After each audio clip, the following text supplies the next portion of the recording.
Thomas the tank engine was grumbling to the other engines. I spend my time pulling coaches about, ready for you to take out on journeys. The other engines laughed. Why can't I pull passenger trains too? You're too impatient, they said. You'd be sure to leave something behind. Rubbish, said Thomas. I'll show you. One night, he and Henry were alone. Henry was ill. The men worked hard, but he didn't get better.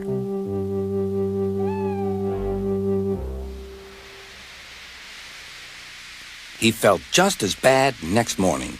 Henry usually pulled the first train, and Thomas had to get his coaches ready. If Henry is ill, he thought, perhaps I shall pull his train. Thomas ran to find the coaches. Come along, he fussed. There's plenty of time, they grumbled. Thomas took them to the platform and wanted to run round in front at once. But his driver wouldn't let him. Don't be impatient, Thomas. Thomas waited and waited. The people got in. The conductor and station master walked up and down. The porter banged the doors, and still Henry didn't come. Thomas got more and more excited. Sir Topham Hatt came to see what was the matter, and the conductor and station master told him about Henry. Find another engine, he ordered. There's only Thomas, they said. You'll have to do it then, Thomas. Be quick now. So Thomas ran round to the front and back down on the coaches, ready to start. Let's not be impatient, said his driver. We'll wait till everything is ready. But Thomas was too excited to listen. What happened then, no one knows.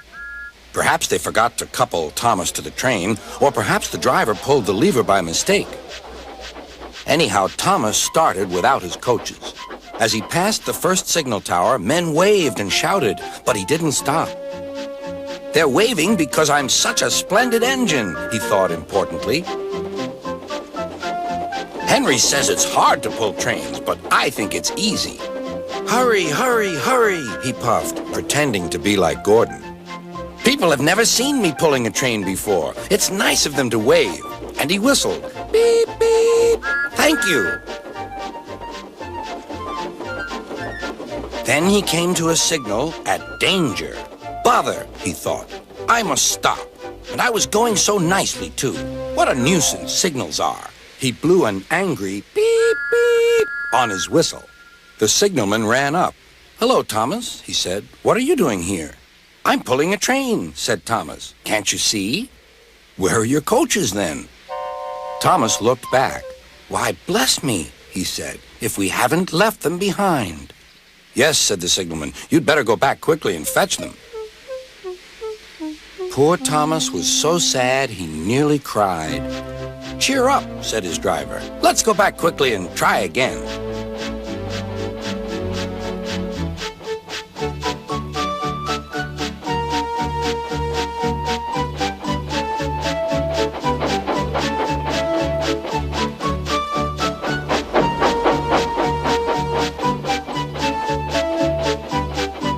At the station, all the passengers were talking at once.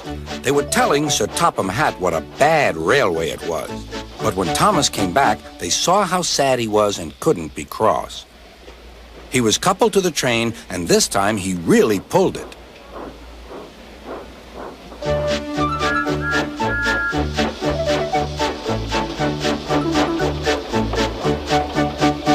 Afterwards, the other engines laughed at Thomas and said, Look, there's Thomas who wanted to pull a train, but forgot about the coaches.